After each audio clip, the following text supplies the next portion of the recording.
우리 지난주에 우리 함께 봤던 내용들, 우리 하나님과 아브라함이 언약을 맺는 그런 과정 안에서 사실 굉장히 불미스러운 일이 이제 벌어졌습니다. 제물을 준비하여 이렇게 각을 뜨는 상황 가운데서 준비된 소와 염소와 양에 대한 제물에 대해서는 이 각을 쪼개서 나눈 다음에 잘 준비가 됐어요. 근데 그 가운데 왠지 뭐 작아서 소홀히 여겼을 것 같기도 한데 비둘기를 쪼개지 아니한 것으로 말미암아 굉장히 어려운 상황들이 벌어졌습니다. 이게 솔개가 나타나서 제물에게 막 다시 자꾸 내려오는 것으로 인하여 이 하나님과의 언약식 자체가 이렇게 망쳐버리는 상황이 벌어졌습니다. 자, 그럼에도 불구하고 다행히 하나님의 은혜로 말미암아 아브라함이 축복을 받기는 하지만 지난주에 함께 봤던 것처럼 이게 아쉬운 축복을 받는 상황이 됐어요. 그래서 오늘 13절 첫 번째 구절을 보니까 여호와께서 아브라함에게 이르시되 자 너는 반드시 알라. 자 어떻게 돼요? 내 자손이 이방에서 뭐가 될 것이다? 객이 될 것이래요. 근데 여기까지만 해도 그래도 다행인데 자 그들이 자 어떻게 해요?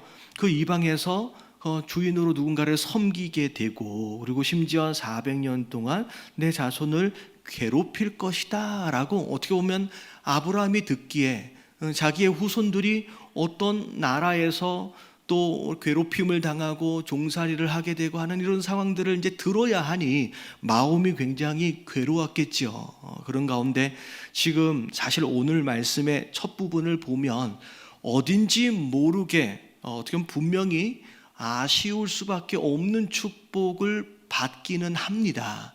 근데 아쉬운 축복 속에서 사실 우리가 발견할 수 있는 특별한 하나님의 은혜가 있고 사랑이 있다라는 거예요. 그래서 그것이 무엇인지를 함께 우리가 찾을 수 있는 그런 시간이 됐으면 좋겠습니다. 자, 첫 번째 1번 같이 한번 읽어볼게요. 다 같이 시작. 하나님의 계획 속에는 우리의 연약함과 실수도 들어있다. 자, 우리 지난주에 말씀을 사실 드렸다시피 실제 언약식의 모습 안에서도 하나님의 은혜를 우리가 발견할 수 있습니다. 이 쪼개진 짐승 사이로 누구만 지나가셨어요? 하나님만 지나가셨어요. 17절에 보니까 쪼갠 고기 사이로 지나가시더라. 하나님만 지나가셨어요. 아브라함 보고 너도 지나가야지 라고 말씀하시지 않은 이유는 뭐냐면 좀 전에 이 비둘기 하나 때문에 실수를 저지른 것처럼 앞으로도 아브라함은 또 실수할 수 있고요. 또 넘어질 수밖에 없는 연약한 인생이거든요. 하나님이 다 아시는 거예요. 만약에 그 사이를 함께 아브라함이 지나갔다라고 한다면 만약에 나중에 문제가 생기면 아브라함은 어떻게 돼야 돼요? 아브라함뿐만 아니라 그의 후손들도 죽어야 하는 거예요. 이게 목숨을 거는 약속이기 때문에 그래서 하나님께서는 너는 지나가지 마. 내가 지나갈게. 너는 연약해서 이 약속을 지킬 수 있을 만한 능력이 없어 라고 오히려 하나님께서 배려하시면서 그분 스스로 목숨을 걸고서라도 이 약속을 지키겠다라고 아브라함에게 그 의지를 보여주셨다라고 말씀을 드렸습니다. 사실 이런 내용 가운데 사실 걱정이 되어지는 부분의 말씀들이 있어요. 자, 왜냐하면 아브라함이 비둘기를 쪼개지 아니한 것으로 인하여 사실 실수한 거잖아요. 그 실수로 인하여서 후손들이 400여 년 동안 종살이를 하게 된다라고 한다면 여러분 우리한테 적용을 해보자는 거예요. 여러분 우리는 그런 실수 안 할까요? 여러분 우리는 실수투성이에요. 어떻게 보면 그냥 한마디로 말하면 실수 덩어리입니다. 이래저래 또 넘어지고 자빠지고 그럴 수밖에 없는 인생. 그렇게 생각하면 무슨 축복을 받아도 그 작은 실수 하나에 후손들이 막 종살이를 하고 한다라고 한다면 우리가 어떻게 보면 무서워서 걱정돼서 어떻게 보면 온전한 축복을 과연 누릴 수 있을까 걱정이 될 수밖에 없거든요. 근데 그럼에도 불구하고 참 감사한 것은요, 여러분 하나님 이 뒤에 이야기를 보면 하나님께서는 그 아브라함의 연약함도 아시고요, 우리의 연약함도 다 아시는 가운데 그 실수를 은혜로 바꾸어 주시려고 뭐라 할까요? 노력하신다 그럴까요? 이렇게 애를 쓰시는 그런 분이라는 거예요. 그래서 자 14절 말씀 딱 보니까 비록 종살이를 하는 상황이 벌어진다라고 할지라도 어떻게 돼요? 내가 그들을 징벌할 것이다. 내가 그들을 혼내줄게. 그리고 나서 나중에 나올 때는 어떻게 나온대요? 네 자손이 큰 재물을 가지고 나오게 될 것이다 라고 이야기를 하면서 부자가 돼서 나올 것을 하나님께서 약속하십니다. 근데 나중에 이제 스토리를 쭉 정리를 해보면 자 아브라함이 누굴 낳아요? 아브라함이 누굴 낳아요? 이삭을 낳고 이삭 다음에 야곱, 에서와 야곱인데 야곱 낳잖아요. 그리고 나서 야곱이 12아들들을 낳습니다. 그래서 자 이렇게 4대가 쭉 내려가는 가운데 야곱이 12아들들을 낳고 있는 그 상황 가운데서 가나안에 기근이 들기 시작해요. 기근이 든 것으로 인하여서 자 뭐 미리 들어간 요셉 이야기 아시잖아요. 이게 나중에 우리가 더 살펴볼 텐데 미리 들어간 요셉과 더불어 야곱의 가족들이 이제 애굽으로 이민해서 이제 들어가게 됩니다. 자 들어가게 됐는데 처음에 들어갈 때는 총리의 가족이라고 하는 어떤 그런 좋은 위치 안에서 들어갔는데 나중에 이제 애굽의 역사를 이렇게 보면 왕조가 이렇게 바뀌어요. 그래서 졸지에 총리의 가족들이 이 왕조가 바뀌어버리니까 이 노예가 돼버리고 뭐 종살이를 하는 상황이 벌어져요.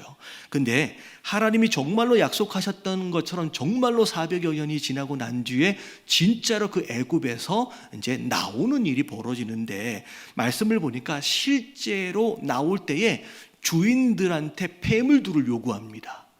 그래서 바리바리 싸질머지고 나와요.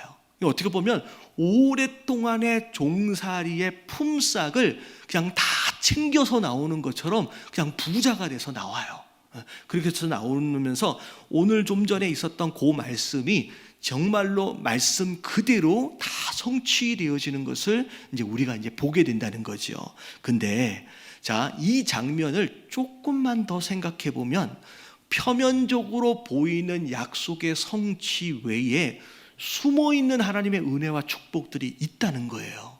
자, 그 얘기를 좀 할 텐데 자, 사실 야곱의 가족들이 애굽에 들어갈 때에 인원을 세 봤더니 약 70여 명 정도 됐어요. 그러니까 들어갈 때는 70여 명 정도밖에 안 되는 가족으로 이 애굽에 이민해서 들어가는 거죠.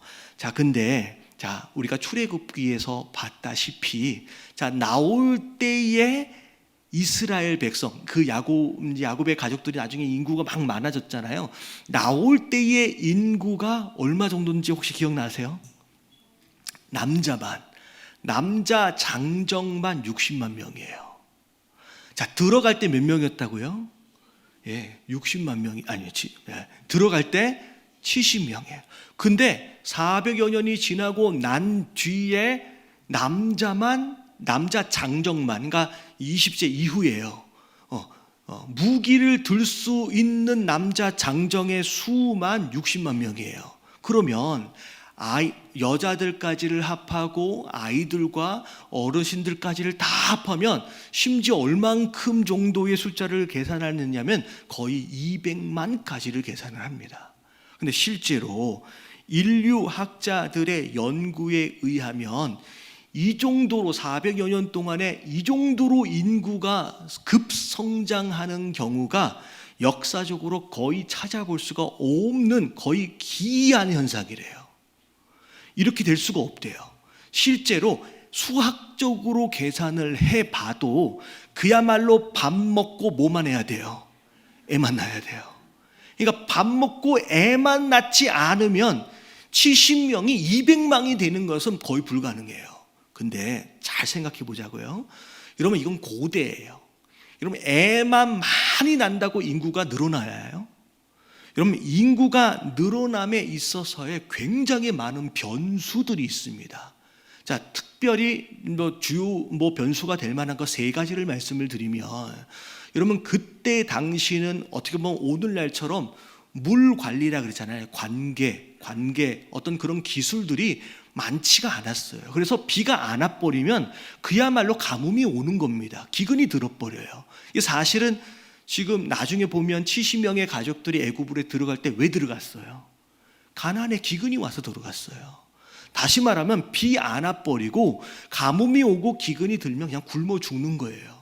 우리가 지금 모르는 것이지 사실 아프리카나 남미나 많은 전 세계의 많은 지역들이 이 기근들로 인하여 굶어 죽는 곳들이 굉장히 많습니다.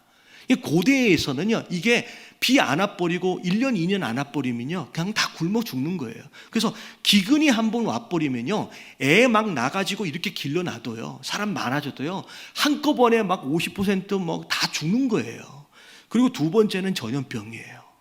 오늘날 이렇게 코로나 막 있어지고 있는데, 오늘날에는 뭐 백신도 있고 뭐 치료제도 있고 막 개발해가지고 이제 좀 있으면 코로나도 그냥 극복할 수 있을 것이다 막 얘기도 하는데, 여러분 이 고대에는요, 전염병 딱 돌면요 다 죽어요.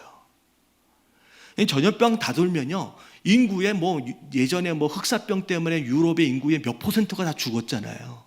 여러분 그런 것처럼 전염병 한 번 돌면요, 인구 성장 그거 못 되는 거예요. 다 죽는 거예요. 그리고 세 번째 가장 큰 게 뭐냐면 전쟁입니다. 이 고대 당시 실제로 지금도 아프리카 내전이 계속 있어지는 아프리카에는요, 이 전쟁으로 인하여 남자들이 굉장히 많이 죽어요. 그래서 아프리카 같은 경우에는 대부분 일부 다처제를 할 수밖에 없는 이유가 뭐냐면 남자가 없어요. 왜? 전쟁 나가서 다 죽는 거예요. 그러니까 이 고대 시대에 그냥 밥만 먹고 애만 낳아서 와 이만큼 늘어났다라고 할 수 있는 게 아니라, 이런 기근에 죽고 전염병에 죽고 전쟁이 죽으면 절대 인구가 성장할 수가 없습니다. 근데 어떻게 이 야곱의 70명의 가족이 불과 400년 만에 200만 명에 되나 어마어마한 인구로 성장할 수 있었느냐라고 하는 것이 굉장히 중요한데, 여러분 이 아브라함의 후손들이 그 400여 년 동안 비록 좀 종살이를 하고는 있었지만 어디 안에 있었어요? 여러분 애굽이라고 하는 그 나라 안에 있었어요. 여러분 이 애굽이라고 하는 나라는 그 당시 그 주변의 초강대국입니다. 가장 강한 나라고요, 가장 부자인 나라고요, 가장 발전한 나라예요. 어떻게 보면 나일강이 중간에 쭉 흘러서 내려가는 상황들 가운데서 웬만히 비가 오지 않더라도 견딜 수 있을 만큼의 어마어마한 재력이 있는 나라예요. 그러니까 그 나라 안에서 기근이 와도 비록 좀 고생은 한다라고 할지라도 어떻게 돼요? 기근을 견딜 수 있는 상황이 되어지는 거예요. 그리고 어떻게 돼요? 중간에 전염병이 와도 그래도 제일 발전한 나라예요. 의학기술에 대해서도 마찬가지예요. 그러니까 그 안에서 애굽이라고 하는 나라라고 하는 이 환경 안에서 보호를 받는 거예요. 그리고 누가 애굽을 덤벼요? 여러분 전쟁을 일어나서 죽을 일이 없는 거예요. 노예 생활하니까 전쟁터에 나갈 일도 없고 감히 애굽을 덤빌 수 있는 상황도 아니 초강대국이기 때문에. 그러니까 이 여러 가지 변수로부터 사실은 잘 들여다보면 하나님께서 이 애굽이라고 하는 인큐베이터 안에 이 이스라엘 백성들을 딱 넣으시고 보호하신 가운데 그렇게 성장할 수 있도록 배려하신 것이 이게 보이는 거예요. 여러분 이거는 제 얘기가 아니라 세상의 인류학자들의 계산입니다. 도저히 그 당시에 이렇게 될 수가 없다는 거예요. 그 안에 있었기 때문에.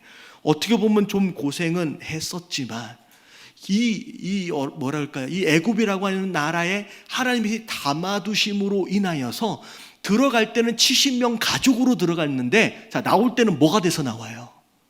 이런 국가가 돼서 나와요. 그 넓은 가나안 땅을 이제는 차지할 수 있는 충분한 인구를 가지고 국가의 모습으로 나올 수 있게끔 하나님께서 만드신 거라는 거예요. 자, 이게 뭘 말씀을 드리고 싶으냐면, 비록 아브라함이 실수했어요.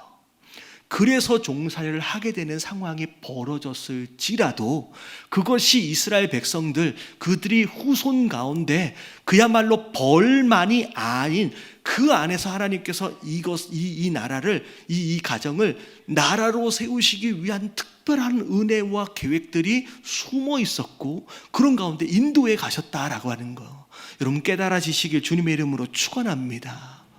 여러분, 하나님은요 우리 연약함을 다 아세요. 그것으로 인하여서 우리가 때로는 혼날 때도 있고요, 때로는 벌 받을 때도 있어요. 그것으로 인하여서 우리가 마음 아플 때도 있고, 우리 그것으로 인해서 힘들 때도 있어요. 근데요, 돌아보면 그렇게 때리시는 과정 안에서도 하나님께서 보살펴 주심이 있는 거예요. 그런 아픈 과정을 경험해 가는 과정 안에서도 하나님께서 회복하시고 특별하게 부어주시는 것들이 있는 거예요. 그래서 아이들, 요즘에는 애들 때리면서 교육 안 하거든요. 근데 예전에는 애들 잘못하면 때리기도 했습니다. 요즘은 안 때리죠. 여기 애들한테 물어봐야 되겠는데. 요즘 애들 안 때려요. 그냥 말로 잘 합니다. 예전하고 좀 달라요. 근데 예전 같으면 저는 좀 맞았던 것 같은데, 때리시면 이게 사랑의 매거든요.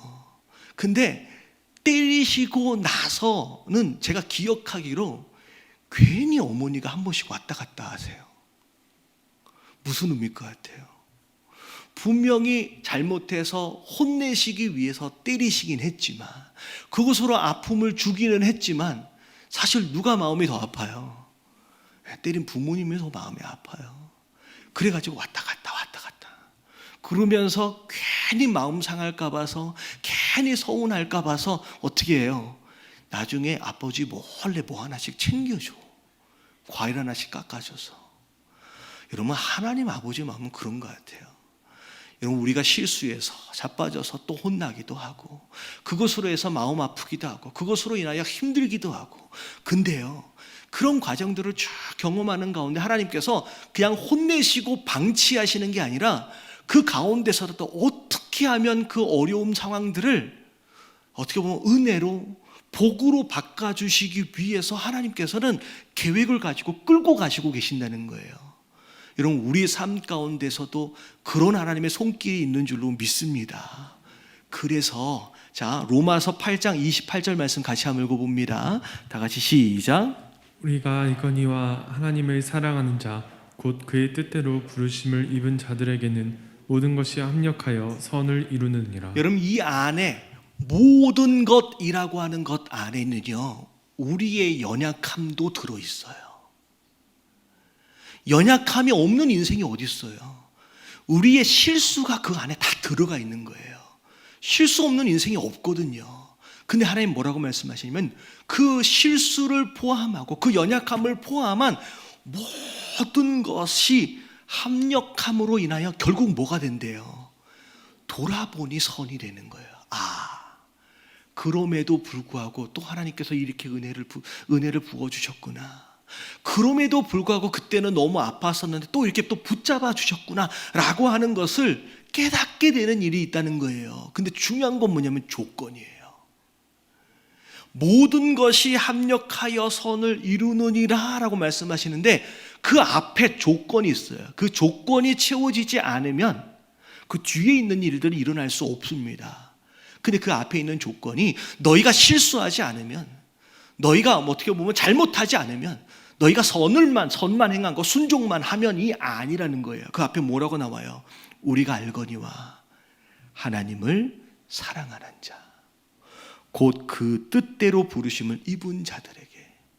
이 얘기 뭐냐면, 네가 나를 사랑하는 그 관계 안에만 붙잡고 있으면, 그 관계 안에만 붙잡고 있으면 내가 끝까지라도 붙들고 가면서, 네가 실수를 하든지, 네가 자빠져 있든지, 네가 어려움, 뭐 범죄를 하든지 뭐 하든지, 내가 어떻게 해서든지 합력하여 선이 이룰 수 있게끔 내가 해줄게 라고 약속하시는 거예요. 여러분, 실수하지 않는 것도 중요해요.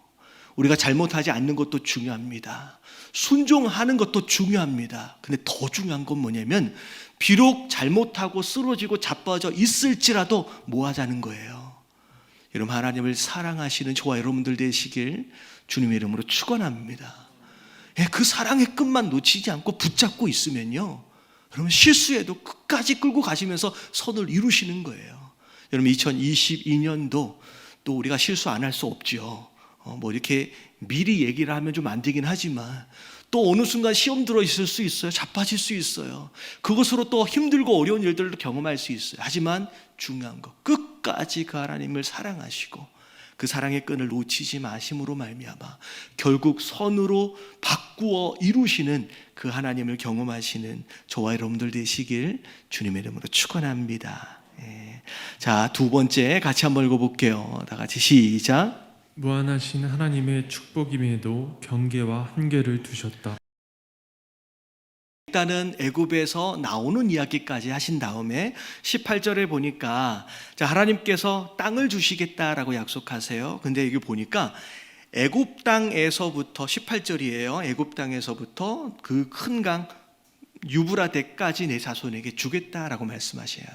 이게 뭐냐면 어떻게 보면 보이는 땅 다 줄게 라고 말씀하신 게 아니라 여기서부터 여기까지가 너희 땅이야 라고 경계를 정하시고 한계를 정하셨다는 거예요. 다 주면 좋을 것 같은데 여러분 무엇에 대한 말씀일 것 같아요? 여러분 욕심에 대한 말씀이에요. 다 주면 사실 우리 입장에서 너무 좋잖아요. 근데 네 땅은 너희 후손들의 땅은 다 예굽서부터 유브라데스 강 거기까지야 라고 한계를 딱 정해 주십니다.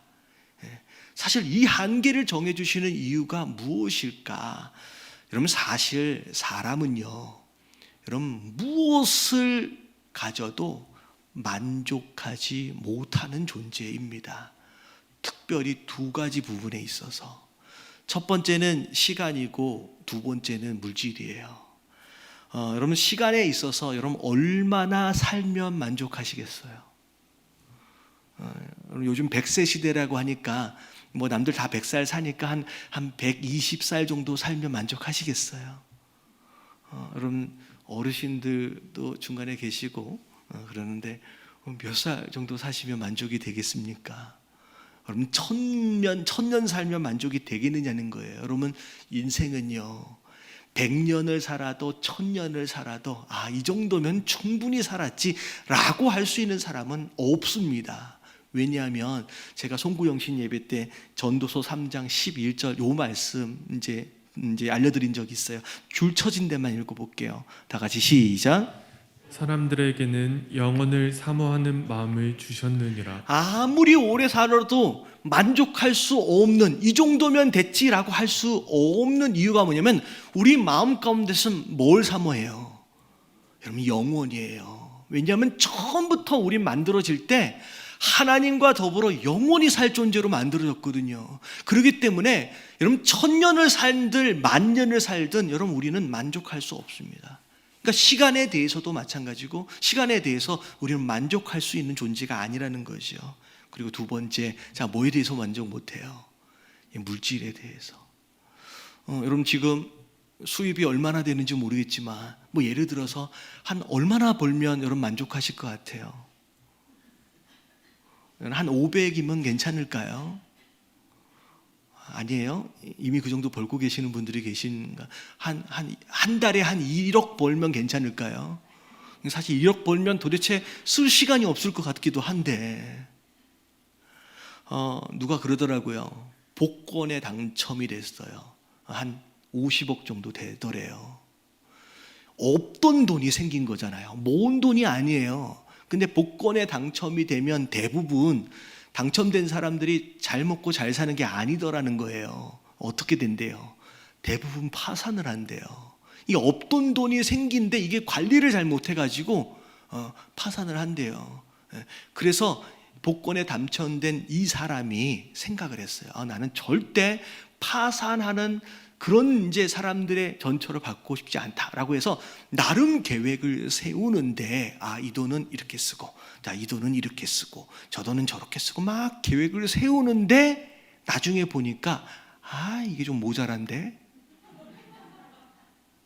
아니 없던 50억이 생긴 거예요. 지금 없던 50억이 생긴 거예요. 여러분 50억이 별로 감동도 아무것도 없어요. 뭐 다들 계시는 것 같은데 그럼 없던 50억이 생겼는데 그걸 계산을 하는데 너무 아쉽더라는 거야. 이게 조금만 더 있었으면 여러분 그게 우리라는 거예요. 그러니까 뭘 가져도 뭐가 있어도 만족하지 못하는 게 우리 인생이라는 거예요. 그래서 성경을 보면 특별히 교만함과 더불어 굉장히 경계해야 할 죄 중에 하나를 뭘로 여기냐면 욕심을 여깁니다. 야고보서 1장 13절부터 17절까지 말씀을 쭉 보면, 자 13절 쭉 읽어볼게요. 시작. 사람이 시험을 받을 때에 내가 하나님께 시험을 받는다 하지 말지니 하나님은 악에게 시험을 받지도 아니하시고 친히 아무도 시험하지 아니하시느니라. 자, 시험 들었다라고 하는 사람들 보면 그런 얘기를 한대요. 하나님께서 나를 시험하시는구나. 근데 하나님은 시험하시는 분이 아니래요. 시험하시는 분이 아니래요. 14절을 볼게요. 다 같이 시작. 오직 각 사람이 시험을 받는 것은 자기 욕심에 끌려 미혹됨이니. 대부분의 시험은 뭐 때문이래요? 내 안에 해결되지 않는 욕심 때문이래요. 어떻게 보면 주신 것에 대하여 만족하고 감사하기보다는 이것이 있으면 저것도 있었으면 좋겠고요, 저것 있으면 저것도 있었으면 좋겠고요, 한도 끝도 없이 더 가졌으면 좋겠다, 더 가졌으면 좋겠다. 물질뿐만 아니라 관계 안에서도 마찬가지예요. 그런 모습들이 결국은 그게 시험거리가 되고 그게 유혹거리가 된다라는 거죠. 그래서 제가 TV에서 그런 얘기를 하더라고요. 이게 결혼 정년기에 젊은 여자들한테 이상형, 결혼하고 싶은 남성들의 이상형들을 볼 때 1, 2, 3번 순서대로 볼 때 뭐가 제일 중요하냐라고 이렇게 쭉 보니까 이렇게 얘기를 하더라는 거예요. 이게 제가 여성들을 폄하하는 건 아닙니다. 그러니까 거기서 얘기하는 대로 말씀을 드리는 거예요. 첫 번째, 가능하면 내 남편 될 사람이 뭐가 좀 있었으면 좋겠어요.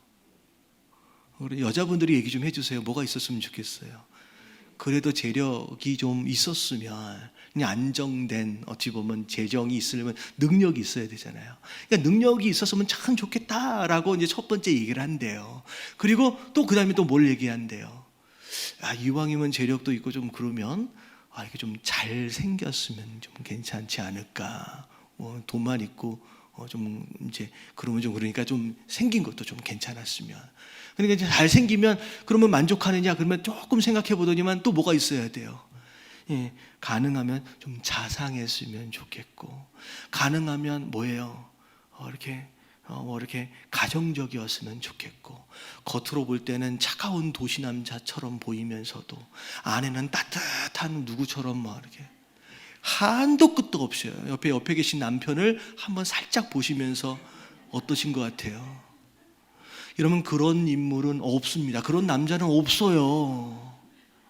근데 이거 있으면 이것도 있고 저것 있으면 저것도 있었으면 좋겠고. 거꾸로 남자들 이상형 여자들을 이렇게 물어봤대요. 어떤 여성과 결혼했으면 좋겠느냐. 자, 남자분들이 대답하기엔 좀 민망할 수 있을 것 같은데, 자, 뭐였으면 좋겠어요? 이뻤으면 좋겠고, 첫 번째. 자, 두 번째 이뻤으면 좋겠고, 세 번째 이뻤으면 좋겠고. 제가 뭘 말씀드리고 싶냐면요, 시간이 됐든 물질이 됐든 사람과의 관계가 됐든 무엇이 됐든 우리는 만족을 못해요. 끊임없이 이게 채워지면 저것도 있었으면 좋겠고 저것도 있었으면 좋겠고. 자, 그렇게 되는 게 우리의 모습이래요. 근데 하나님 뭐라고 말씀하시면 욕심이 결국은 뭐가 된대요. 15절 같이 읽어볼게요. 다 같이 시작. 욕심이 잉태한즉 죄를 낳고 죄가 장성한즉 사망을 낳느니라. 결국은 그게 욕심이 점점 커져서 시험거리가 되면서 결국 죄가 된대요. 그리고 결론적으로 뭐가 돼버리냐면 사망까지 이르는 상황들이 벌어진다는 거예요. 그래서 16절에 뭐라고 말씀하시냐면, 내 사랑하는 형제들아 뭐하지 말래요? 속지 말래요. 저거 더 있으면 행복할 것 같고요, 저 사람이 저렇게 좀 해주면 더 내가 행복할 것 같고요, 남편이 됐든 아내가 됐든 누가 됐든 시간이 됐든 물질이 됐든 자꾸 마음 가운데 이것도 저것도 더 하고 있는 그런 거, 그러면 행복할 것 같지만 성경은 뭐라고 얘기하냐면 속지 말라. 아니라는 거예요. 이 땅의 것으로는 그것으로 만족하고 그것으로 행복해질 수 있는 게 아니다. 그것에 속지 말래요. 자, 그 다음 말씀 17절 말씀 읽어볼게요. 시작. 온갖 좋은 은사와 온전한 선물이 다 위로부터 빛들의 아버지께로부터 내려오나니 그는 변함도 없으시고 회전하는 그림자도 없으시니라. 한마디로 얘기하면 진짜 좋은 것, 진짜 온전한 것은 밑에 있는 게 아니라 어디에부터 오는 거예요? 하늘로부터 오는 거예요. 그게 진짜다. 그게 진짜 만족을 주고 그게 진짜 행복을 주는 것이다. 이 땅에 있는 시간이 됐든 물질이 됐든 사람이 됐든 뭐가 됐든 그것으로 만족하려고 막 발버둥 치다 보면 결국 욕심이 되고 그 결국 죄 짓는 상황들이 벌어진다는 거예요. 이 세상에 눈에 보이는 것들에 너무 집착하지 말고 오히려 하늘의 것, 위의 것에 대한 것을 얘기하는 거예요. 그게 온전한 것이다. 자, 그래서 골로새서 3장 1절부터 2절까지 자, 다 같이 한번 읽어볼게요. 시작. 그러므로 너희가 그리스도와 함께 다시 살리심을 받았으면 위의 것을 찾으라. 거기는 그리스도께서 하나님 우편에 앉아 계시느니라. 위의 것을 생각하고 땅의 것을 생각하지 말라. 여러분, 새해에는요 눈에 보이는 이 땅의 것에 여러분 너무 집착하지 마시고 자, 어디 것을 사모하라? 여러분, 하늘의 것을 사모하시길 주님의 이름으로 축원합니다. 그래서 자, 먼저 자, 뭐예요? 그의 나라와 의를 구하면 되고요. 그리고 천국은 뭐 하는 거예요? 침노하는 자가 가져가는 거예요. 그래서 뭘 침노할 것이냐라고 하는 거, 먼저 뭘 구할 것이냐라고 하는 거에 대한 우선순위를 여러분 바르게 정하시고 여러분 그것을 사모하시며 살아가시는 저와 여러분들 되시길 주님의 이름으로 축원합니다. 그래서 자, 경계를 정하신 것은 욕심 부리지 말라는 거예요. 여기까지 준 것에 만족하라는 거죠. 자, 근데 세 번째 3번 같이 한번 읽어볼게요. 다 같이 시작. 하나님께서 주신 축복을 온전하게 누려라. 자, 정해 주신 경계와 한계, 자, 욕심 부리지 말라는 이제 의미인데, 자, 누군가 생각할 때, 왜 이것만 주시지? 라고 불평할 수도 있을 겁니다. 뭐 생각할 때 좀 작다라고 생각할 수도 있을 것 같아요. 자, 근데 잘 들으세요. 중요한 건 애굽서부터 유브라데스 강까지예요. 자, 근데 이스라엘 역사상 단 한 번도 하나님께서 주신 이 땅을 온전히 누린 적이 단 한 번도 없습니다. 무슨 얘기인지 아시겠어요? 아, 여기서부터 여기까지밖에 안 돼요? 라고 생각할 수 있을 것 같아요, 받을 때는. 근데 이스라엘의 수천 년 역사를 들여다보면 단 한 번도 이 모든 땅을 온전히 누려봤던 적이 한 번도 없어요. 다시 말하면 작은 땅이에요? 큰 땅이에요? 여러분, 큰 땅이에요. 이 브랜드 이렇게 보면 먹을 걸 줘요. 그러면 이상하게 비교를 합니다. 아니, 지하고 누나하고 10살 차이예요. 그러면 자기가 당연히 조금 먹어야 되잖아요. 근데 절대 조금 준 게 아니에요. 근데 딱 받는 순간 비교해요. 누나가 더 큰 거 가졌네. 당연히 큰 거 가지. 근데 되게 웃긴 건 뭐냐면요, 준 거 다 먹어요, 못 먹어요? 준 거 다 못 먹어요. 근데 딱 받는 순간 왜 작지라고 하는 것으로 불평한다는 거예요. 여러분, 우리 인생이 그래요. 어차피 다 누리지도 못한 어마어마하게 큰 땅을 주셨는데 받는 그 순간에는 이것밖에 안 주냐라고 하는 그런 마음이 드는 거예요. 여러분, 다 먹지도 못합니다. 이 얘기가 뭐냐? 자, 예수님이 기도에 관하여 말씀하신 내용이 마태복음 7장 7절 말씀이에요. 여러분, 이 말씀 같이 한번 읽어볼게요. 다 같이 시작. 구하라 그리하면 너희에게 주실 것이요 찾으라 그리하면 찾아낼 것이요 문을 두드리라 그리하면 너희에게 열릴 것이니. 여러분, 이 말씀은 기도하라는 얘기예요. 근데 기도할 때 뭘 강조하셨냐면 간절히 응답되어질 때까지 기도하라는 얘기가 이 마태복음 7장 7절 말씀이에요. 근데 이 말씀을 실천적인 관점에서 잘 들여다보면 자, 처음엔 뭐 하라 그랬어요? 구하래요. 필요한 것에 대하여 어떻게 보면 하나님께 요청하라는 거예요. 간구하라는 거예요. 하나님, 내가 이거 필요합니다. 근데 구하고 난 뒤에 그 다음에 뭐 하라고 나와 있냐면 찾으라고 나와 있어요. 왜 찾으라고 말씀하셨을까? 저는 이 말씀을 묵상을 하는 가운데 그런 마음이 들더라고요. 어찌 보면 구했을 때 이미 그 기도에 응답하셔서 내 삶에 주셨는데 내가 받은 줄로 여기지 못하는 가운데 방치해 놓고 있는 응답들이 있다는 거예요. 그러니까 구하고 난 뒤에는 하나님께서 내 삶 가운데 어떻게 응답하셨는지를 뭐 해야 돼요? 이제 찾아야 돼요.